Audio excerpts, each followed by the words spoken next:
Welcome to a new edition on the Soccer Down Here Network. You guys have been asking for it, and now we're in a position to deliver this new show for you.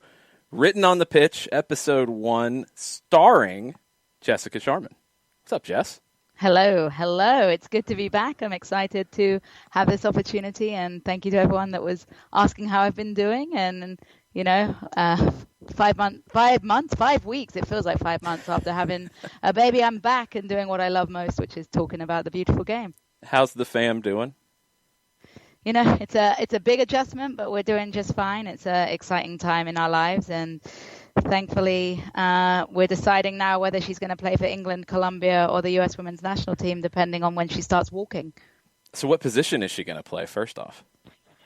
We've got a long baby. That's what they're saying. She's got a pretty good percentile for height. So if she comes out as tall as, that she might do, then it's got to be a goalkeeper, because you see how rare tall women's goalkeepers are. If she's gifted with height, the one thing that I was missing in my career, I think I'm going to have to push her in net. Not center back? Not a number 9? Oh, I think Sebastian would like a number 9, but I feel like it depends on whether I end up coaching her or not. If I end up coaching her, I think I need to put her on the pitch, because I don't think I could be that parent that has those post-match discussions in the car ride home about how she performed too much.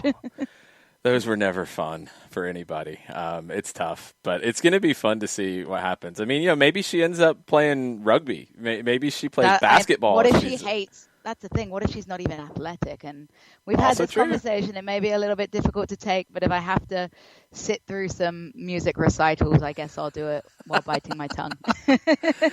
Okay, fair enough. We'll everybody will be asking. I'm sure people have enjoyed all the pictures that you've been posting. I'm so glad everything's going well, and everybody's been anxious to get you back into the mix and talking soccer. And there's a lot of questions I have just to kind of catch up with you and get your take on a few things. I want to start with the Women's Super League, and this came from Bernd, one of our longtime listeners.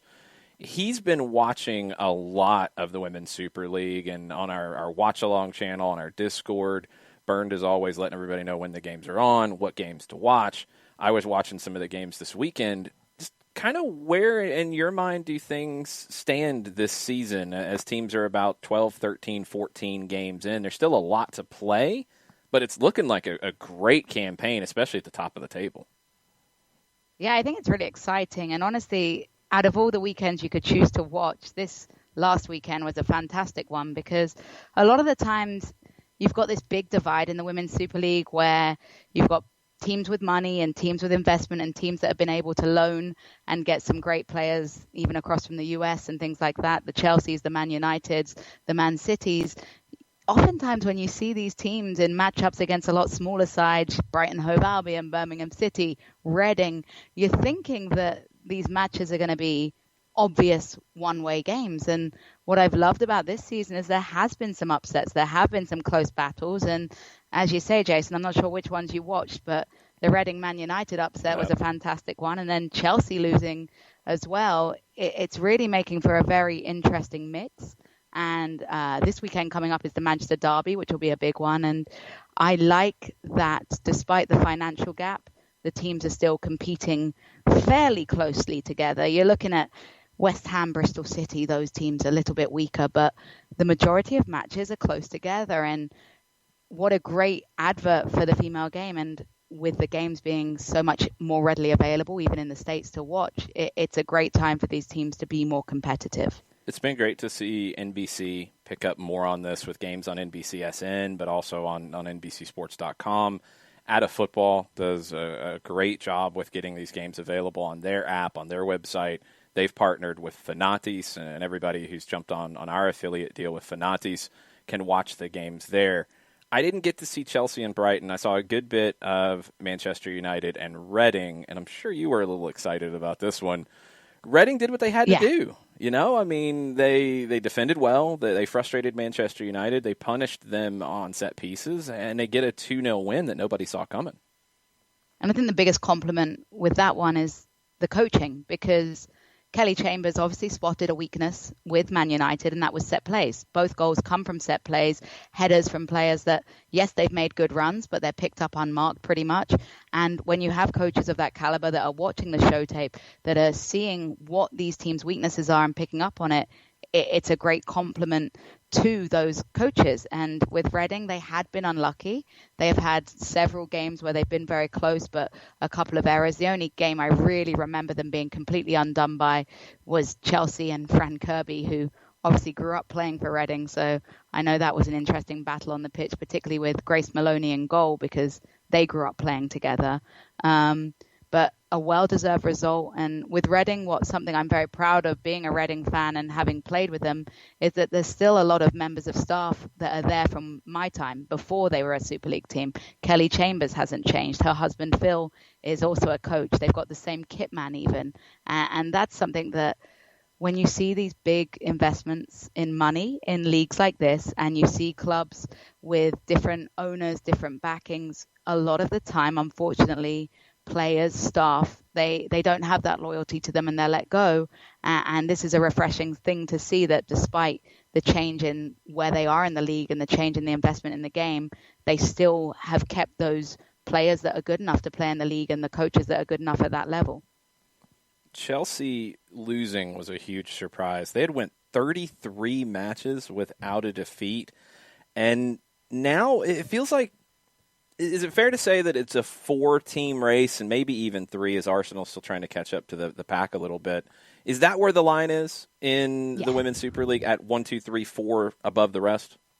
I would say so. And again, you've got to look at the financial backing, and the history of these clubs is mixed. You know, Chelsea's been a dominant powerhouse for quite a long time in the female game, but you look at Man United and there's still questions about how they got to be so good. But you know what, they've performed well. And when you look at the 3 teams and the players that they have and the number of international players on their team that represent their country, they do have a slightly stronger roster. And of course, they're going to perform better.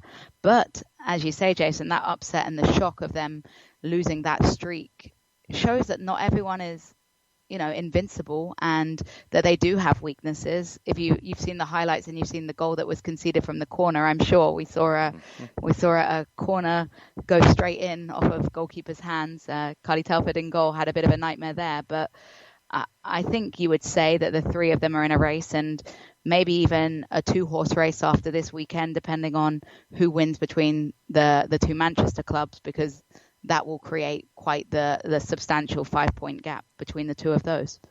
I want to get into a big picture topic that has come up a couple different ways in the last month or so. Jill Ellis was in the running for the DC United job. I don't know how serious those conversations got. I pushed back on that being a good move because of her lack of experience in the club game as a player or as a manager.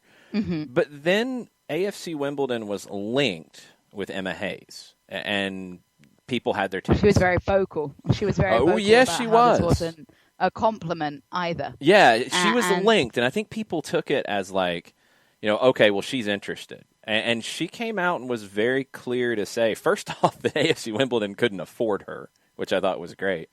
And she said, look, it's not an insult. The quote was, the world of football needs to wake up and recognize that while the game is played by a different gender, it is exactly the same sport. And the qualities involved with having to manage that are exactly the same as they would be in a men's team. The day will come where, you know, whether it's as an assistant, whether it's as a head manager, you know, whether it's part of the staff, however that's going to go, the day's going to come in every country where you're going to have women in these key roles. But the value of the women's game doesn't need to be diminished to get there. And I think that's the balancing act that maybe people need to realize a little bit. Mm-hmm. And also thinking about, why would she make that switch when she's managing the number 1 team in the country on the female side? That shouldn't be seen as less than moving across to the men's side of the game in a far lower division. And I think the issue we have sometimes is it's viewed as this complete achievement. It's such a huge achievement if a woman is able to, for instance, referee in the males game. We see with Macy in the lineswoman in the Premier League. Mm-hmm. It's always such a figure point that she's doing it. But at the end of the day, I'm sure she would be very happy with lineswomaning in the women's league too. It shouldn't always be a this or that. It shouldn't be a record of how good a woman is because she's playing in the men's game. It shouldn't be that. It should be that, okay, she's doing a fantastic job as a football manager, regardless of whether she's playing in the men's or the women's sport. And she has so many credentials with club soccer and she's doing a great job, but that shouldn't mean that she needs to move up into the men's game. It shouldn't be viewed as a move up at all, in my opinion. I agree. I don't think it's a move up. I think it would be a move down and sideways. You know, I mean, if it was a Premier League side, if it was even like a championship side with promotion aspirations, yeah, we're having a different conversation. But it's not, and it would be a step down. I think this situation has come into play as well in the reverse in a way. And we've talked a lot about Phil Neville over the last couple of years and his job with the England women's national team. And some people never liked him. He did say some things before he took the job that hurt his, I think, perception. I think he worked really hard at the job. I thought he did a pretty good job. But people have been very critical of his appointment in Miami. Some have kind of said it, and some I think it's implied that they feel like he's coming from an inferior place to this, and I don't think that's the case at all. If you want to judge, I think that's shocking. It's a real shocking claim, honestly. If you're going to compete or compare rather international women's football with MLS in terms of pressure, in terms of status of the game, he's dealing with the very, very best in, just because it's women's football, he's dealing with the very, very best in women's football, and it's no disrespect to Inter Miami, but he won't be coaching the very, very best when it comes to the male game into Miami. And I remember us discussing when he was hired, Jason, and the issue we had at the time was potentially that he saw this as a stepping stone to get into the men's game, when actually he should have viewed it as a huge honor that he was managing at the very highest level of the female game. I mean, he went to a World Cup. He went to a World Cup semi-final, and if that's not playing and managing at a high level, I'm not sure what is. And if you think he's underqualified for the Inter Miami job because he hasn't coached with men as a head coach, then I think that's not a great perception to have at all. Yeah, it's been a weird one. I mean, everybody said he got the job just because of his friendship with David Beckham, and obviously that might have helped. Sure, and that happens with all kinds of clubs and all kinds of jobs. We all know how that goes. That's part of it's part of life. But this idea that he is not qualified, I think, is a massive problem. If you want to say, like I said about Joe Ellis, about his club experience, managing a club day to day, fine, you can bring up that question. But this idea that he just can't do it feels really crazy to me. Now that his time with England is done, what do you think about the job he did with the England women's national team? I think you look back and a lot of people would have taken, a semi-final and a close semi-final in the World Cup. I've said it every time England outplayed the U.S. in that game. Yeah. 100. I still remember watching with you, Jason. I really thought we had them. I thought you did too. I was very confident. So I would say you look back and anyone would have taken that. He came in and had, as we mentioned, had said a few things that definitely dented his reputation, and he had a lot of issues to overcome to prove himself. I think he actually started in a negative position and was able to build up his reputation. The players ended up enjoying playing for him. I think we played some really good football towards the end after the World Cup. Do I think he knew his heart wasn't in it anymore? Absolutely. Do I think then he maybe wasn't making the best choices against some weaker oppositions? Yes. I agree. But that's the way how it is sometimes. When you know this isn't a job you're going to keep forever, do you start getting a little bit lax? Do you start not investing as much thought into your decisions perhaps? And I think we have to remember the times when he was fully invested and when he was managing in the World Cup and the protectiveness he showed over his players and the way he stood up for them and fought for them. And those will be the memories that I have of his era rather than the post-World Cup when you could tell he wasn't exactly bothered about being there. Yeah, he was ready to move on. He wasn't, and that's why gonna it's do good another that cycle. he's left now. Yeah. Instead of, there was arguments whether he would stay and be the Team GB manager for the Olympics, but it's the right call to go ahead and move on and join in his next adventure, because if you've got a manager that's not fully committed, you're never going to get the best out of your players, because they can sense that as well. Yeah, absolutely. I think he built good relationships with the players. I don't remember, and correct me if I'm wrong, I don't remember anybody really being critical of how he interacted with the players, how he dealt with the players, how he built the squad. No. It seemed they enjoyed playing for him. Like, again, things might have went sour after the World Cup, but going into the World Cup, I thought he did a good job of preparing that team for that tournament and got them as far as they've ever been and as far as they possibly could get. You get a couple fortunate things in that semifinal. They're in the final, and they could win that final over the Netherlands. 100%. And that's the thing. Yes, there were criticisms of comments he made in the big picture about females, but fortunately he learned, and he spoke about how he was ignorant at the time. And actually, in some ways, it might be a really good demonstration of how a lot of males stereotypically have thought about the female game. And it's a good learning curve for those males that he leads by example. And yes, he was ignorant in his beliefs before, but now he's gained so much respect and he's seen what the female game can do. And those players were playing for him. When you look at the huddles, when you looked at the post-game interactions with his squads, how they always came together at the end, it was definitely a team that was playing for their manager and not a team that was just, not caring what he had to say or think. Yeah, it's an interesting discussion, because I think we're starting to see a lot of barriers really start to get broken down. You mentioned referees. You had referees on the crew for Club World Cup this week. You're getting women in places in football that they haven't been before. And I think also you're seeing maybe the barriers, the walls of the women's game's over here, the men's game is over here. Those are all starting to break down, and it's all the game. And people should, I think men who are interested in good coaching opportunities, they get an opportunity to coach a top women's team, they should absolutely take it. And women who have an opportunity to coach a men's team should absolutely take it and should be considered. If you're a good coach, you're a good coach. And we're seeing it in the college game a lot. There's so many male coaches in the college game, and it's getting less rare to see, for instance, female assistants on the men's side. Yes. You can be a graduate assistant and be a graduate assistant of the men's team, and people are listening. I mean, a lot of people think about American football here, and there's defensive coordinators who are females now. So these barriers are being broken down more and more, and it's becoming more commonplace to see females in this role and vice versa. And I think you've just got to look at the person that's a good fit for the match, for the team, not just look at them as a male or a female. So we're seeing progress, and it should be, again, the level that you're coaching at or playing at shouldn't be based on gender. It should be at the level that that team is in their league, in their division, because that's the biggest judgment of ability. 100%. And I'm glad Emma Hayes called that out. And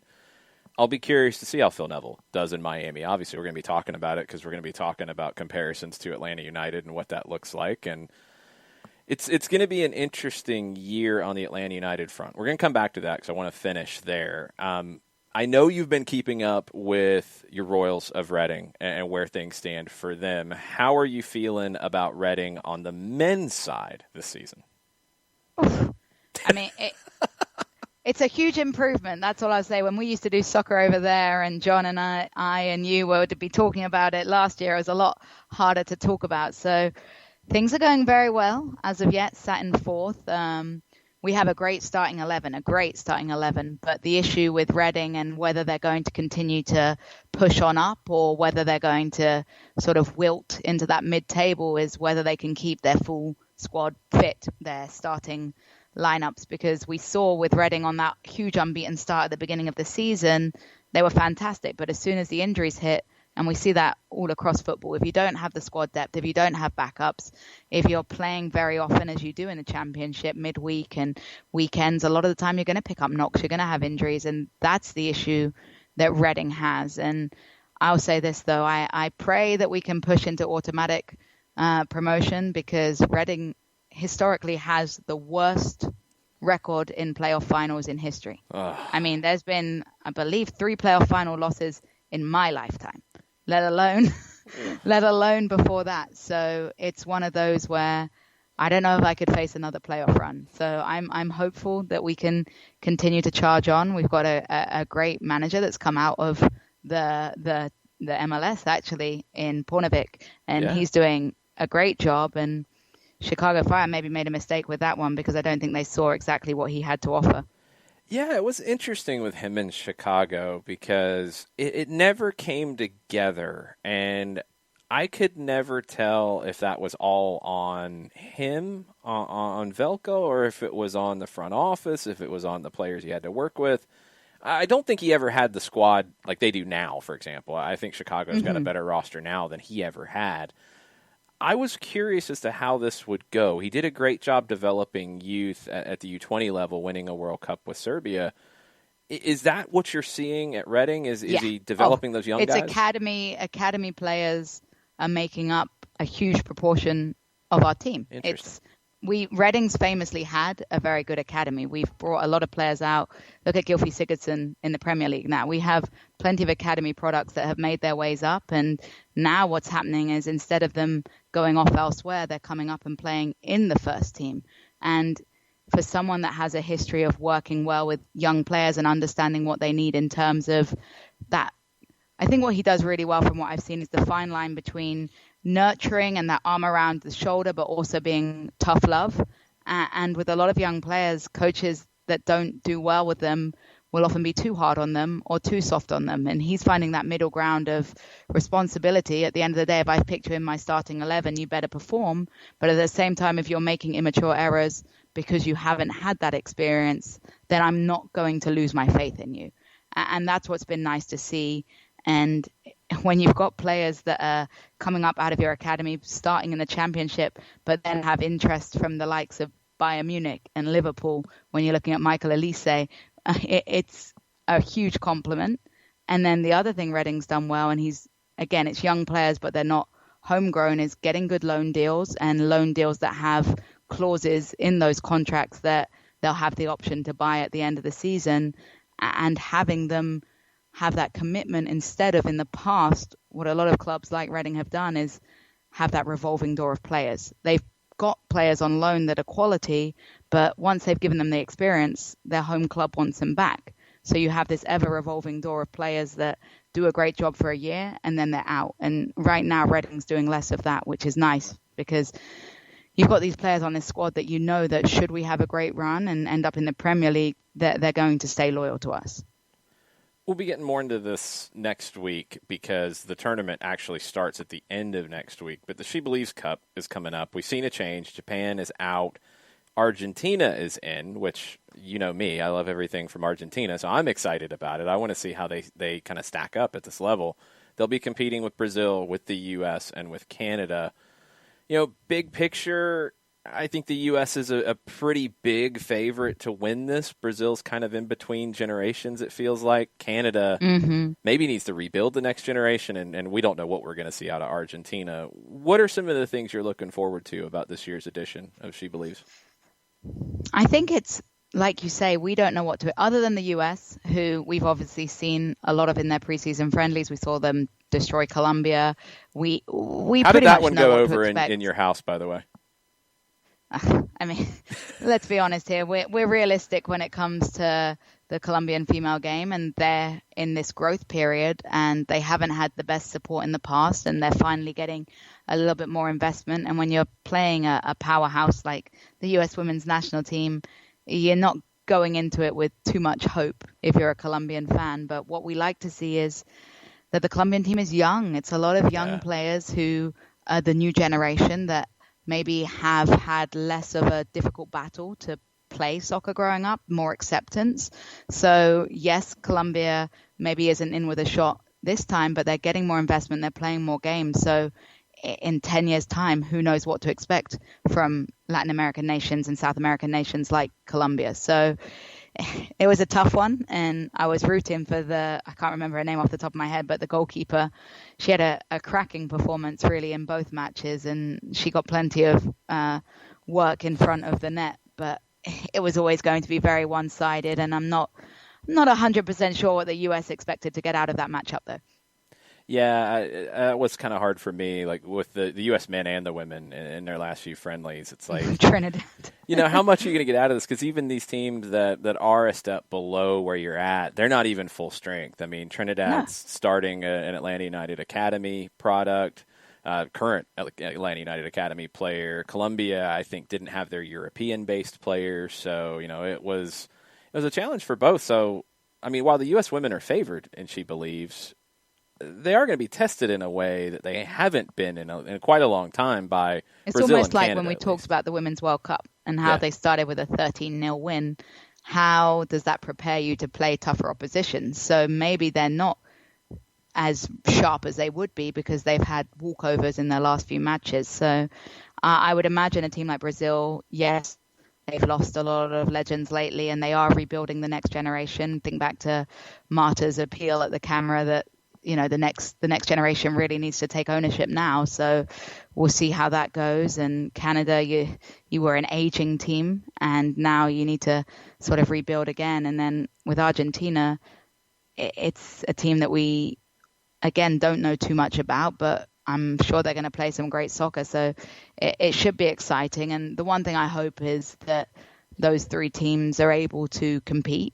And I mean that with all due respect, but that the US doesn't have a walkover, because those games aren't as entertaining for a fan base. Yeah, it all starts on Thursday next week with Brazil and Argentina, always a rivalry in anything. That's going to be a fun one. And U.S. and Canada, always a rivalry in anything. We get the rivalry straight out of the gate. Thursday, doubleheader, 4 for the first game, 7 for the U.S. and Canada. We'll talk more next week about players and teams specifically to watch as we get ready for SheBelieves. But I want to finish with this one, Jess, because we've talked about it a ton on Soccer Down Here every day for the last few months. It's silly season. It's been maybe a little sillier than normal, maybe a little more unpredictable than normal because of the market's effects from COVID. But Atlanta United has been very active, very involved in a lot of different discussions. They've been chasing some players that they haven't been able to pull off. They've got some new players coming in. Some old favorites are on the way out. We've got a new manager coming. There's a lot to soak in with Atlanta United, but just where are you about the home team and getting ready for 2021? What are your questions? What are you excited about? Kind of where does everything stand for you? I'm excited because it really feels like a clean slate. And it's been tough. It's tough when you lose players that you were excited about, that you have a loyalty to. I mean, Franco Escobar, that just recently happened. And I know everyone's hurting. He was a favorite. He was a fantastic asset to the team. But it's nice sometimes to start afresh. We were clearly at a dead end last season. It feels like there were some improvements, some good moments here and there, but it felt like the pieces of the puzzle were maybe too far apart.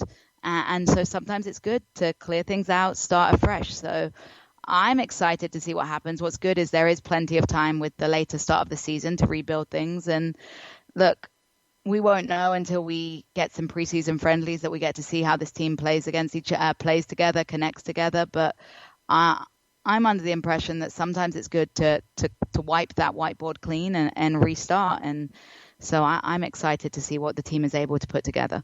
It's going to be fun. We're going to have a ton to talk about on SDH and throughout the year, talking to you as well with Gabriel Heinze and the positional play that Atlanta United has done in the past, but it's going to be sped up. It's going to be more intense. You've got a manager It's going to be, vocal. I would imagine that it's going to be more pleasing for fans to watch. It's the style, it's going to be closer to the style that a lot of fans enjoyed early on in the season, early on in the club's history. So I think people are going to have more fun potentially watching Atlanta United. Yeah, it can be. It can be disjointed. It can be frantic. It can be hectic.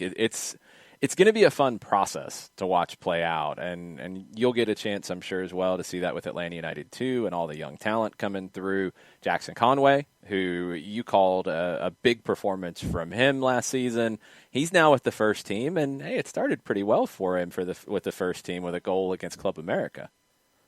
Yeah, and Jackson deserves it. When you talk about a hardworking player, and obviously I don't know him personally, but in the couple of twos games I called, you saw that work ethic, you saw that willingness to learn. You saw a couple of moments that reminded you how young he was when he got his second yellow for taking his shirt off, celebrating a goal. Yeah. Sorry, Jackson. Everybody goes there. It's a huge compliment to the academy system. It's a huge compliment to what they're doing and how they're building and how Atlanta United is doing the right thing with its academy, with its twos, and then getting those players into the first team. And that's something that you have to utilize, particularly when in Atlanta, you've got a lot of young talent, you've got a lot of fresh talent, and it's about cultivating it and showing. You're going to attract far more players to your academy and to your Atlanta United too if they see it as a true and honest gateway to play for the first team. We're going to have plenty to talk about doing this show. We're going to have plenty of time to get all of your opinions on all of these different things. When people have questions between shows, where can they find you? At Jess Talks Footy with an IE, FOOTIE. The plan is to have these come out on Tuesday evenings, so be on the lookout on your podcatcher. It'll be on the Soccer Down Here network. Jess, I'm glad everything's going well. It's great to catch up. I'm excited to do this weekly show with you all year, and hopefully we'll get back on the mic calling some games here soon as well. Absolutely. Can't wait, Jason. Thank you.